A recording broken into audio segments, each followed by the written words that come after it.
31st, 2009. Air France Flight 447 takes off at night from Rio de Janeiro, Brazil.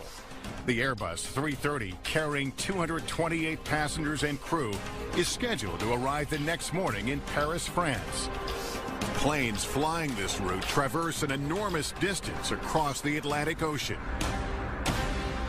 There's a point where, during this transoceanic flight, radar coverage is non-existent. And it's incumbent upon the pilots to perform at certain checkpoints. About 3 hours into the flight, the pilots check in at Intol Point. It will be the last verbal contact made by Flight 447. The plane hits moderate turbulence as it passes through an area known as the Intertropical Convergence Zone. Here, winds from the northern and southern hemispheres collide and can produce severe storms. About 30 minutes later, the flight is expected to show up in Senegal's airspace. But the crew doesn't check in with Senegal's air traffic controllers. Air France 447 is missing. In the light of day, an aerial search team is deployed. They scour miles around the plane's last known position. Is this plane on top of the water somewhere? Are people alive? But by early afternoon, officials with Air France and the French government presume that the airplane is lost to the sea. This is a catastrophe, undoubtedly. And we have lost an aircraft with 228 people on board. If there is any doubt about the fate of Flight 447, 5 days later, grim discoveries confirm it. Bodies, boarding passes, and small pieces of the plane are found floating on the surface of the ocean. The next day, the first major piece of wreckage is found, the vertical stabilizer. But there are still more questions than answers about what downed the Airbus 330. Evidence of an in-flight breakup. Did it all start with a lightning strike? Investigators will need to locate the main fuselage and, along with it, the flight recorders. These brightly colored orange devices, commonly known as black boxes, are equipped with water-activated acoustic locator beacons, or pingers, that remain active for 30 days. This is the pinger. This is what we are looking for in the middle of the Atlantic Ocean. But 30 days comes and goes, and the flight recorders haven't been found. Without the information they contain, the investigation into the cause of the crash is at a standstill. After nearly a year of searching underwater, French investigators turn to the world leaders in ocean exploration for help, the Massachusetts-based Woods Hole Oceanographic Institution. For the scientists there, this isn't the first time they've searched the bottom of the Atlantic for an ill-fated passenger vessel. We're the people that found the Titanic, and it was through a collaboration with the French, and here we are again. So in many ways, it is history repeating itself. But trying to find Air France 447 will be daunting. The plane is believed to be lost in one of the most mysterious and hard-to-reach places on Earth. Right in the middle of the oceans, there's a mountain range. It's the greatest mountain range on Earth. It's called the Mid-Ocean Ridge. It's 50,000 miles long, and it winds around the Earth like the seams of a baseball. Mostly unexplored, but some of the most incredible, dramatic topography on Earth. There, the average depth of the ocean stretches for 2 miles. If you're looking for the black boxes, it's akin to looking for something the size of a shoebox in the Rocky Mountains at night with a flashlight, having no maps of the area.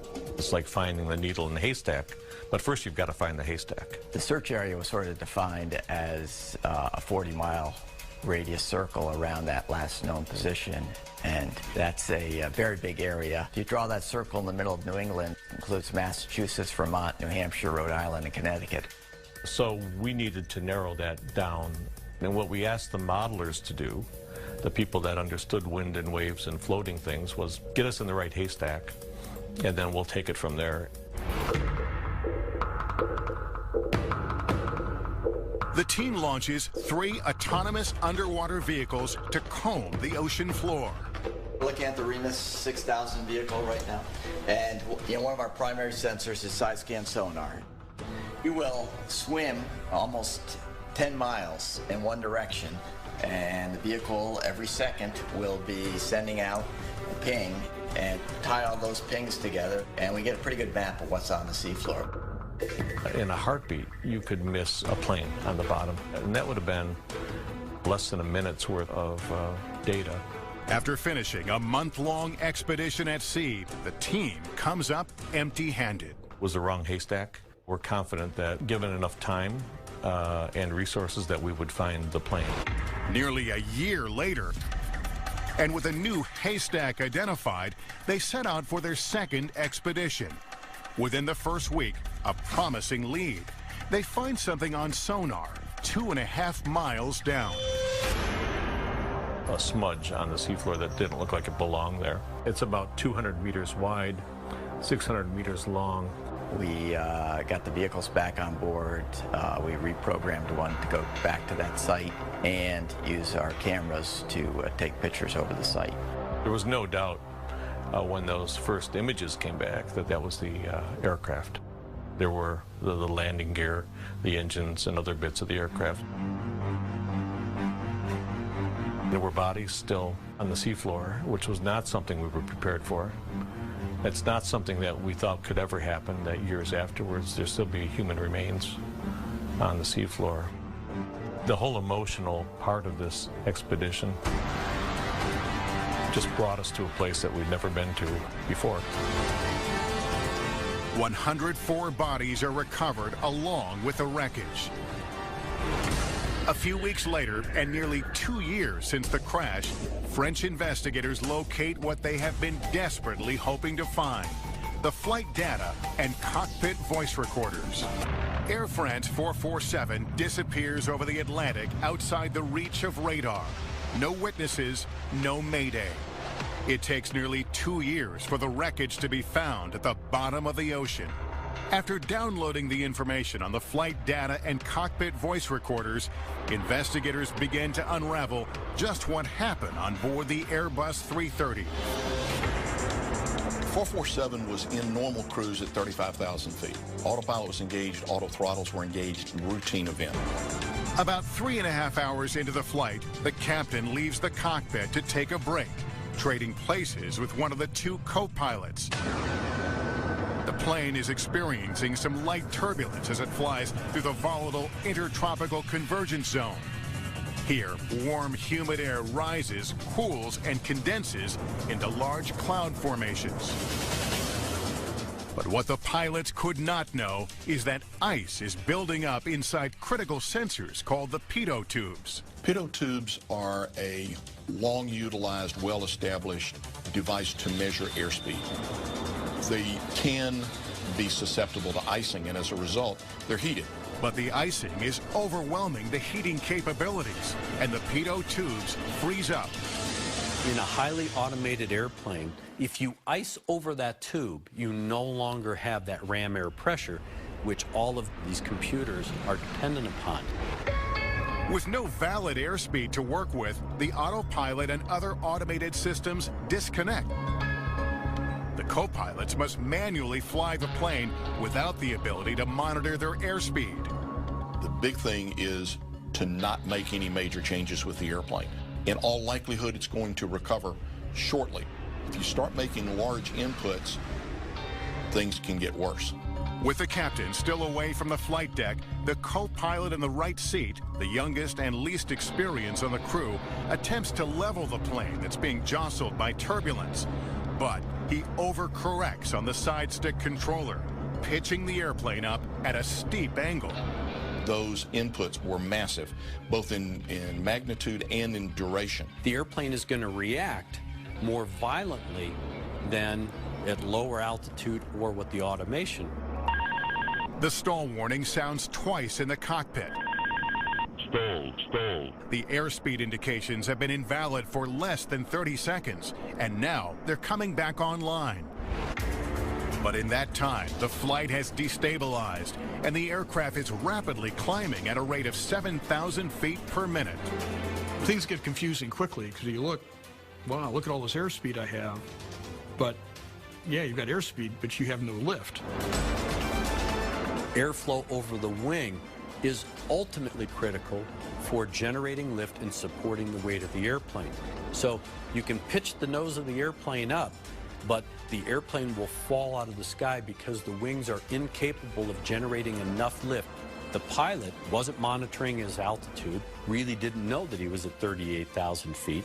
As the airplane reached its maximum altitude, it can't climb any higher. And if they stall it, there's not a lot of air to work with at that kind of altitude. The wings lose lift and the airplane stalls. It begins to free fall, descending steeply at 10,000 feet per minute. But there is confusion in the cockpit. The pilots don't realize that the plane has stalled. Lowering the nose is the appropriate and only appropriate action that a pilot must take. Reattachment of airflow over the wings, get the wings producing lift, and then fly out of the stalled condition. But the co-pilot in the right seat does the opposite, continuing to pull up. This is the last thing that you would want to do. This is very counter to the training received. Why this occurred, it's one of the great mysteries of 447. The co-pilots have been trying to reach the captain since the autopilot disconnected. It takes 90 seconds before he returns to the flight deck. They didn't brief the captain and tell him, this is what's happening. We don't have control of the airplane. They lacked then the capability of that entire team to problem solve it together.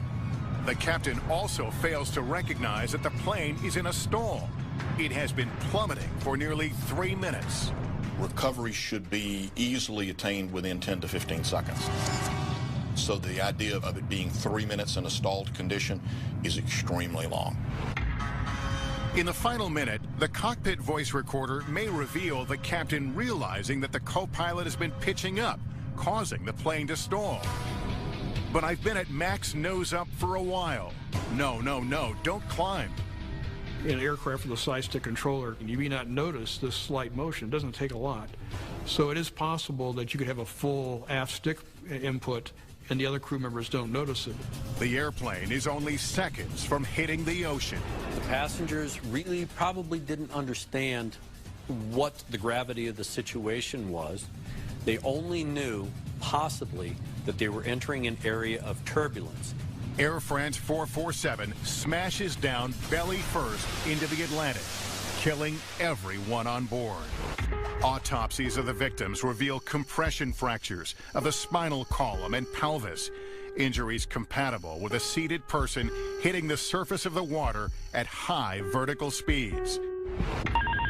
It's still unclear why the pilots did not recognize that the plane had stalled, despite the audible stall warning that at one point sounded for 54 continuous seconds. It may have been that it became a nuisance warning because they had heard it intermittently before. They didn't know if it was valid or not, and they decided to disregard it, but we'll never know. They never discussed it. The official French investigative report states that a phenomenon called the startle effect may have played a role. It's similar to walking into a room that's dark and somebody jumping out and saying boo. It's that instantaneous, scare, if you will. Okay, the autopilot's off. Why is it off? What do I need to do? And now you're having to process all this information in a very compressed timeline. Human beings, when they're very, very, very focused on one task, things will drop out. Oral inputs are one of the first to go. So this is consistent with this pilot not hearing, therefore not responding to the stall warning. Prior to the crash of Flight 447, Airbus and Air France had recognized the potential problems with pitot tubes freezing over and had begun modifications just 2 days prior to the accident. The official report maintains that improving pilot training, including exercises dedicated to manual aircraft handling, is the key lesson of Flight 447. You had professional pilots who'd gone through professional pilot training, but none of these pilots had ever been trained to fly the airplane manually at high altitude with these levels of sensitivity. February 19th, 1985. China Airlines Flight 006 is cruising at 41,000 feet above the Pacific Ocean. 274 passengers and crew are on board, traveling from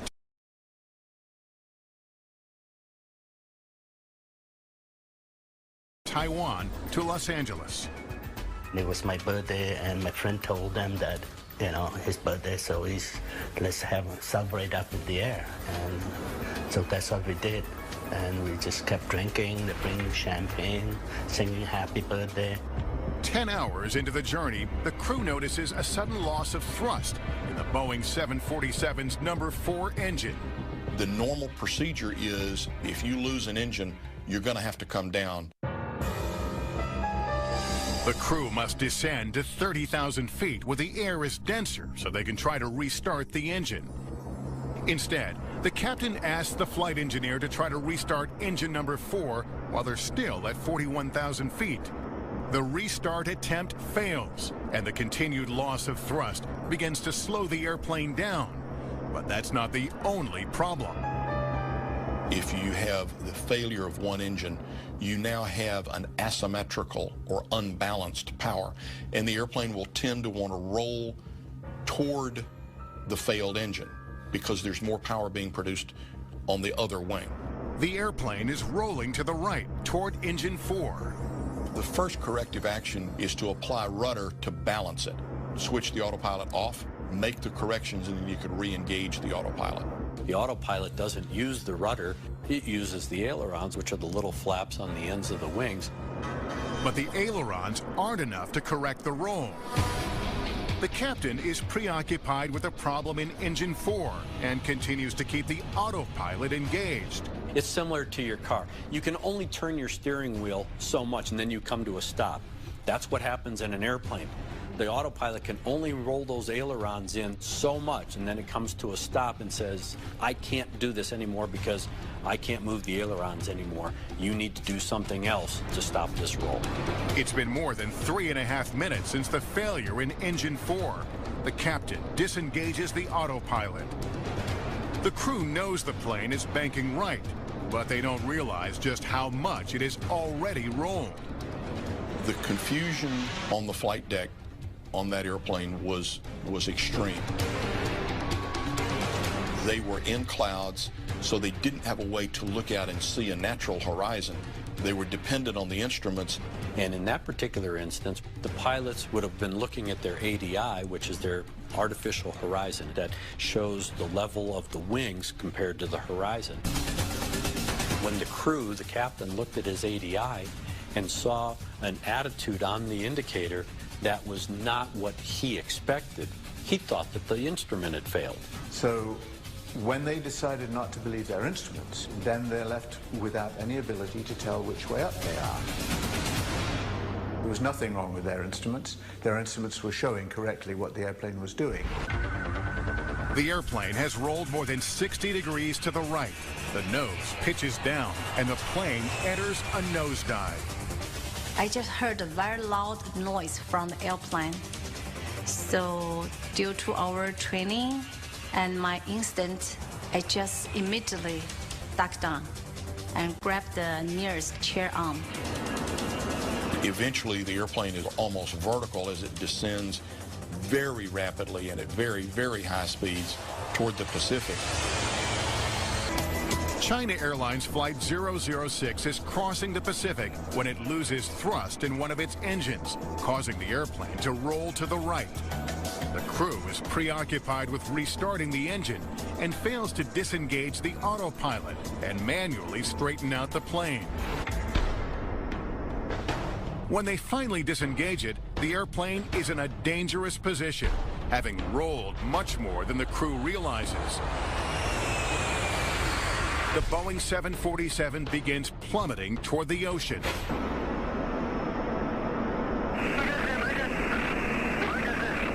Former flight attendant Angie Wang has just finished serving breakfast to the passengers. Suddenly, I feel my legs so heavy. I just feel as I was about to be thrown to the ceiling. All the people who were serving us, they were just rolling down the aisle. All the tray, the noodles, cup, everything was just flying toward the front of the plane. I thought we are gone. There's no way we're going to survive this. In just 30 seconds, the plane has fallen more than 10,000 feet. They're overspeed a lot. This is a condition that you can actually physically pull an airplane apart. For the pilot, he had to get himself oriented. What was the airplane doing? Was it right side up? Was it upside down? The G-forces bearing down on the passengers and crew are enormous, exceeding 5 times the force of gravity. This means that a 200-pound person would feel like 1,000 pounds. You don't know if your brain was going to explode or what. Everybody's face was just kind of pulled back, like being stretched. You couldn't open your mouth, you couldn't move your arms, you couldn't move your anything. There was complete silence because you can't even make a sound. When they were trying to figure out what was going on, the crew found themselves with their faces pressed down onto the control column because the G-forces were so strong. The forces of the air and G-load are so powerful that the doors covering parts of the main landing gear are ripped off. Big boom. I thought the plane just blew up, and I opened my eyes. I'm still here. It's still falling. At the back of the airplane, the tips of the horizontal stabilizers separate from the tail.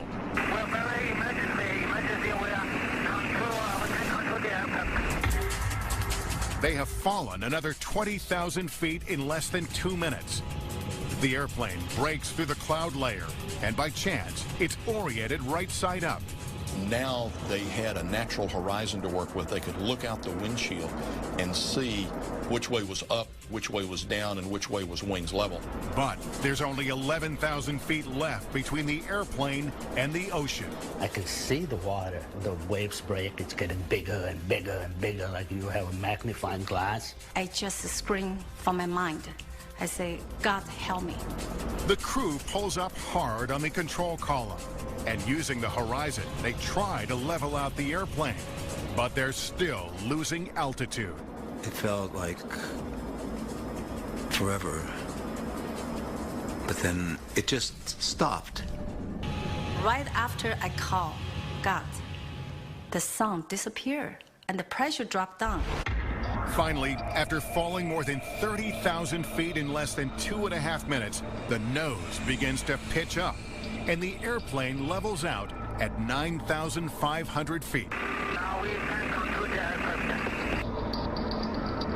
The captain used very artful flying to recover the aircraft from a bad situation. Unfortunately, it was that same pilot who put the airplane into that bad situation. Flight 006 is no longer in a nosedive, but they are not out of danger. The crew realizes that with drag from the landing gear, they won't have enough fuel to make it to Los Angeles. Instead, they'll try to make it to San Francisco. They didn't know how much damage was done. Certainly in the back of their mind is, are the flight controls going to work on approach into San Francisco? Questions like that which would unfold as they got closer. Are we going to make it? It's still an hour and a half away. It's a long way to go. Now, at a lower altitude with denser air, the crew is able to restart Engine 4. Inside the cabin, the G-forces have taken a toll on the passengers. Many have sustained injuries. My back went out as a result of being pushed inside of a plane. People was just throwing up or going to the bathroom in their clothes, in their seat. It's a horrible smell. The crew prepares to make an approach into San Francisco International Airport. But the airplane is damaged, and the crew doesn't know if it's capable of landing safely. The people on top of the tower with binoculars, they're all checking the landing gear. If anything was missing or anything is broken. And I looked out the window, and there were ambulances and fire trucks and everything on each side of the landing strip. It touches down on the runway, and the landing gear holds the massive weight of the Boeing 747. I was excited. I'm still alive, especially on my birthday, when we got out the plane, that's when I look up and the stabilizer were gone, about 10 feet of each side, wire hanging, big hole underneath the landing gear. The plane's wings are also bent up 2 inches from the aerodynamic forces. They're very fortunate that the airplane was so well built, so well designed, that even during this extreme maneuver, the airplane stayed together. When we met Captain in front gate, he just told us, you barely escaped dying. I was in a fog of just being grateful that I'm here. We have another opportunity. And I hugged my kids and my wife. If the crew hadn't recovered Flight 006 from its nosedive, given their rate of descent, they would have collided with the ocean in 30 seconds. The captain, he's fortunate that he had 30,000+ feet to recover this high-speed dive, because had this happened at 20,000 feet, he may not have had enough altitude before the aircraft struck to affect the full recovery. The NTSB investigation determines that the captain's decision-making abilities could have been impaired by monotony, boredom, and fatigue. Jet lag pilots go across lots of time zones. Their sleep patterns are disrupted. There are studies that equate it to a blood alcohol level as far as impairment. So with a very fatigued pilot, you're going to have a performance degradation. The question is not if, the question is only in severity. Investigators believe that despite the malfunction of engine number 4, the cause of the accident was the captain's preoccupation with the engine problem, his failure to monitor flight instruments, and his over-reliance on the autopilot. On a 4-engine aircraft with the loss of 1 engine, that is not a catastrophic event or even an emergency event if it is controlled properly and it is handled by all the crew members. Automation is a great tool for pilots, but then it reaches its limit like anything else. Now it's up to you, the human, to fix this problem. February 25th, 2009. 135 passengers and crew are on board Turkish Airlines Flight 1951, traveling from Istanbul to Amsterdam. Sisters Hajar and Jihad Al-Riashi are seated in an emergency exit row. When they said that we are approaching Amsterdam, we kind of woke up, we fastened our seatbelts. I remember taking my glasses, putting them on my nose and looking outside, and I saw the ground coming towards us very fast. And I said, whoa. And I looked at her, so I thought, oh, okay, this is weird. You know, I never feel this in an airplane. The Boeing 737 is descending rapidly through fog. The airplane is less than a mile from the runway at Schiphol Airport when suddenly, disaster. It's like we were hanging in the air, and then we dropped, and everything was shaking and shaking. Just out of the corner of my eye, I saw it drop like a brick falling out of the sky. The airplane crashes down into a field tail first. Ansgar Brenninkmeyer is driving nearby when he witnesses the catastrophe. I stopped the car, came over the highway, and then down the side here, across the water, and to the field over there behind us, where the plane was. And I saw one man who was lying on the ground who had passed away and had a sort of towel over his head. The business class had been crushed together, so the seats sort of went downwards into that mangled area. From a crash dynamic standpoint, a soft field is very difficult. The aircraft stops a lot quicker than if it's on a harder field. When the aircraft impacted the ground, it broke up into several pieces. The tail broke off and went at an angle. The cockpit broke off both in a lateral standpoint, but also had a lot of impact damage from the floor and below. The way in which the plane drops from the sky fuels early speculation that a weather phenomenon called a microburst may be to blame. A microburst is a condition usually created by thunderstorms where you have a column of air that is rushing downward. And it can be very, very intense. It has in the past shoved airplanes literally into the ground. Visibility was restricted in fog. which is not uncommon in the low countries, but there were no thunderstorms. So the conditions necessary for a microburst didn't exist. Inside the cabin, many of the passengers don't yet comprehend what's happened. I didn't realize that there was a serious accident.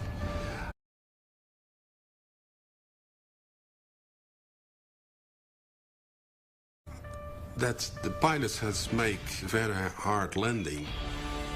It was silent for about 20 seconds, half a minute, and then a lot of noise. All the screaming people had a lot of pain, and it was terrible to hear that. Videos uploaded to the internet capture the aftermath. I sat in my chair waiting for the sign that we can take our seatbelts off and that we can get out. So I waited and waited, but I stared in front of me. I don't know if it was like a shock. I looked up and looked around me, and it was very dusty, and it smelled as if you left the iron on for quite a long time. So it was a sort of burning smell. And I was like, I have no idea what happened. But there's something wrong and we need to get out. And I looked on my right side and I saw Jihad just staring in front of her. So I looked at her and I shook her. I said, Jihad, wake up, something happened, we need to get out. And she looked at me and I said, open the door. And she was trying to get the door but she had her seatbelt on, so you could see that she was struggling to get up. And I really didn't understand. And she had this panic in her voice that I thought, okay, something is wrong, because she's acting very weird. She knows things that I don't know. And then she screamed again. What is wrong with you? Stand up, get out, get out. Disoriented, the sisters and other passengers climbed to the emergency exit and onto the wing of the airplane. I stood on the wing, and when I stood up, I felt pain in my belly. It was very painful. And I thought, what is this? I was just grabbing my hand because I had an injury. It was underneath my clothes, but I said, you know what, I don't dare to look. As we were walking down the wing, and the moment we had to jump, we were like, oh my God, this is quite high. We jumped. And then I said to her, we need to go, we need to run. Because if something happens, if it explodes, we need to run, we need to be safe. And she said, run, can you run? I said, yeah, and I talked strange. I noticed myself talking like this, that I couldn't breathe. I said, yes, I can run. And she said, then run. Videos uploaded to the internet capture the devastation. After evacuating the airplane, sisters Hajar and Jihad Al-Riyashi are gripped by shock. My sister said, we need to call our relatives. I said, where's the phone? She said, in the airplane. So she said, you know what, I'm going back. I said, what? No, and I couldn't really speak. And I thought, how stupid can she be? We still smell kerosene, there could be a fire, she's going back in the airplane. I got there on the wing and walked slowly towards the emergency exit. I got in again and I looked around. I was going into the cabins to get all my stuff. And then I heard a voice again, and I looked at her, and she was standing on the wing. And she said, I have all our stuff. And I thought, she's really gone crazy. And I think I was in kind of a shock because I was saying things that didn't make any sense. If somebody would ask me, hey, if an airplane crashed, would you go back? I would say, no, of course not. But I did something that I shouldn't have done. The sisters are treated for minor cuts and bruises. 9 people are killed, and nearly everyone on board suffers injuries. Many are serious. All 3 flight crew members were fatally injured. The 5 passengers were all in the forward part of the aircraft in the first class section. There was one other fatality of a flight attendant in the aft part of the aircraft where it broke apart. Most of the injuries were either broken legs or broken backs. And the surprising thing was that the people with broken backs could walk out of the plane, but then could no longer walk after the sort of first shock wore off. The plane is destroyed, but the scattered pieces give investigators their first clues as to what happened. the engines were actually forward of the main wreckage, so that they had traveled further than the rest of the wreckage. To us, it could indicate that the engines were producing power. The engines appear to have been functioning, but not much else is known. Trying to decipher what did happen, investigators locate the flight data and cockpit voice recorders. When they download the critical information, it reveals a dangerous chain of events on board Turkish Airlines Flight 1951.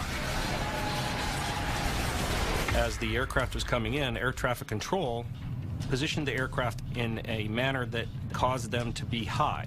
So once they did that, it required them to do a steep rate of descent.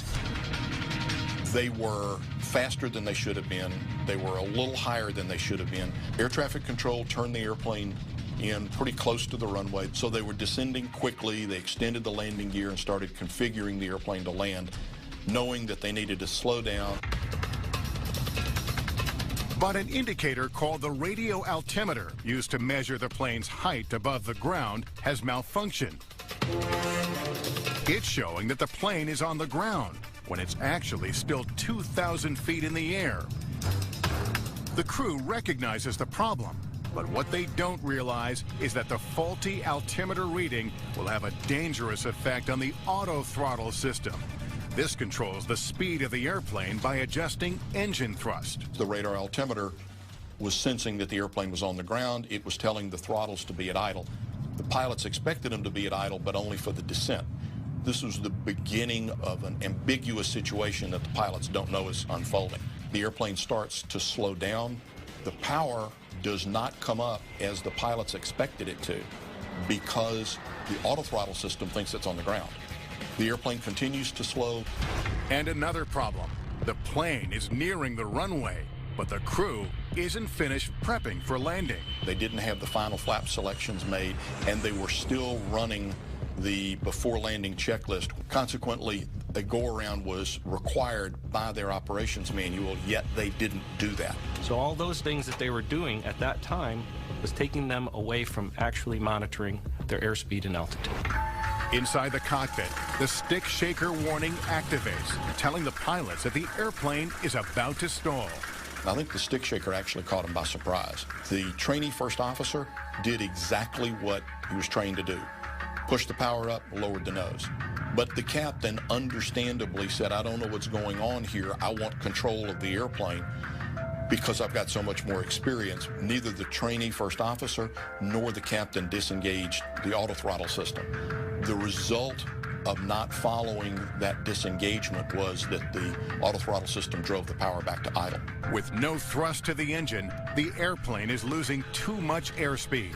It takes 9 seconds from the stick shaker warning for the captain to realize that the throttles are in idle.